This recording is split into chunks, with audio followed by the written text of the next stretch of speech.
Hi guys, welcome back to our channel. ముందుగా అందరికీ రథసప్తమి శుభాకాంక్షలు. February contest episode 4. ఈరోజు స్పెషల్ హాట్ పొంగలి విత్ టమాటా చట్నీ. పొంగల్తో టమాటా చట్నీ కాంబినేషన్ సూపర్గా ఉంటుంది. ఎవరైనా తిన్నారా? తింటే కామెంట్ సెక్షన్లో కామెంట్ చేయండి. మేము ఎప్పుడు ఇలానే తింటాం, చాలా బాగుంటుంది. ఈ టమాటా చట్నీలో కరడ్ వేస్ట్ చేస్తారు, సూపర్ టేస్ట్ వస్తుంది. మీకు ఒక విషయం తెలుసా? రథసప్తమి రోజు చేసే హాట్ పొంగలి, అలాగే దీపావళి రోజు చేసే ఇడ్లీ, నాగుల చవితి రోజు చేసే ఉప్పిండి చాలా సపరేట్ టేస్ట్ ఉంటుంది. మీలో ఎవరికైనా రథసప్తమి సంప్రదాయం ఉందా? అంటే బయట ముగ్గేసి పిడకలు మంటగా వేసి పాలు పొంగించి బియ్యం పాయసం చేసి ఆ పాయసాన్ని 7 జిల్లేడాకుల్లో పెట్టి సూర్యభగవానుడికి చూపించి ఆ ప్రసాదం తింటారనమాట. మాకైతే ఆ సాంప్రదాయం లేదు, కానీ మా అమ్మమ్మ వాళ్ళకి ఉంది. మా చుట్టుపక్కల వాళ్ళు కూడా ఈ సాంప్రదాయం ఫాలో అవుతారు. మేము మాత్రం ఈరోజు తప్పకుండా ఈ హాట్ పొంగల్ చేసుకుంటాం. అలాగే రథసప్తమి రోజున తలపైన జిల్లేడాకు, రేగుపండు పెట్టుకొని తలస్నానం చేస్తాం. దానికి కారణం ఏంటో తెలుసా? జిల్లేడాకు తలపై బ్రహ్మస్థానంలో ఉంచి తలస్నానం చేస్తే ఆ రోజు నుంచి మొదలయ్యే ఎండాకాలంలో వచ్చే ఎండ నుంచి బాడీని కాపాడుతుందంట. మన భారతదేశంలో సూర్యభగవానుడి ఆలయాలు చాలా తక్కువగానే ఉన్నాయి. అందులో ఒకటైన మన శ్రీకాకుళంలో అరసవిల్లి ఈ సంవత్సరం రథసప్తమి వేడుకలు చాలా బాగా జరుగుతున్నాయి.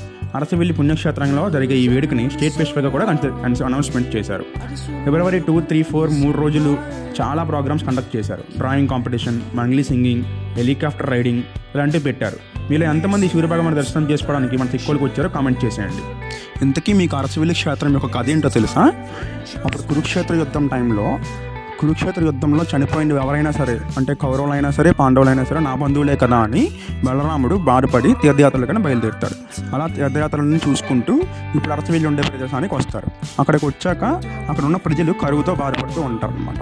ఆ ప్రజలు ఆ బాధను తీర్చండి అని బలరాముడి దగ్గరికి వెళ్ళి ప్రాధేయపడతారనమాట. అప్పుడు వాళ్ళ బాధను తీర్చడం కోసము తన ఆయుధమైన హలం అంటే నాగలితోని అక్కడ వాటర్ వచ్చేలాగా చేస్తారనమాట. నాగలితో వచ్చే రివర్ కాబట్టి దాన్ని నాగావళి అని అంటారనమాట. అలాగే అతను అక్కడ ఒక 5 శివక్షేత్రాలని ప్రతిష్ఠిస్తారు. ఆ 5 శివక్షేత్రాల్లో ఒకటైనది ఉమారుద్ర క్షేత్రం. ఆ క్షేత్రానికి అందరు దేవతలు దర్శనం చేసుకోవడానికి వస్తారు. అప్పుడు ఇంద్రుడు కొంచెం ఆలస్యంగా దర్శనం చేసుకోవడానికి వస్తారు. అక్కడున్న నందీశ్వరుడు, శృంగేశ్వరుడు, భృంగేశ్వరుడు అనే ద్వారపాలకులు ఇంద్రుడు గారిని ఆపేస్తే అతను వాళ్ళతో గొడవకు దిగుతారనమాట. అప్పుడు నందీశ్వరుడు కోపంతో తన కొమ్ములతో ఇంద్రుడిని తోసేస్తారు. ఇంద్రుడేమో ఇప్పుడు అరసవిల్లిలో ఉండే ఇంద్రపుష్కరుడు అనే ప్లేస్లో పడిపోతారనమాట. అక్కడికి వచ్చి పడిపోయిన వెంటనే అతని యొక్క శక్తులన్నీ పోతాయి. శక్తులు పోయిన తర్వాత అతను సూర్యభగవానుడిని ప్రార్థిస్తారు, నా శక్తులన్నీ నాకు తిరిగి ఇవ్వండి అని. అప్పుడు సూర్యభగవానుడు నీ ఆయుధమైన వజ్రాయుధంతో నువ్వు పడిన ప్రదేశాన్ని తవ్వు అని చెప్తారు. అలా తవ్వగా అక్కడ ఇప్పుడు మనం చూస్తున్న సూర్యభగవానుడి యొక్క విగ్రహము, అలాగే ఉష, ఛాయ, పద్మిని విగ్రహాలు కూడా దొరుకుతాయి. అప్పుడు ఇంద్రుడు స్వయంగా సూర్యభగవానుడి కోసం ఒక కోవిల్ని నిర్మిస్తాడు. ఆ కోవిలే ఇప్పుడు మనం వెళ్తున్న అరసవిల్లి కోవిలి. ఇది అరసవిల్లి క్షేత్రం యొక్క కథ. ఆ సూర్యభగవానుడి యొక్క ఆశీస్సులు మనందరి మీద ఉండాలని కోరుకుంటూ బాయ్.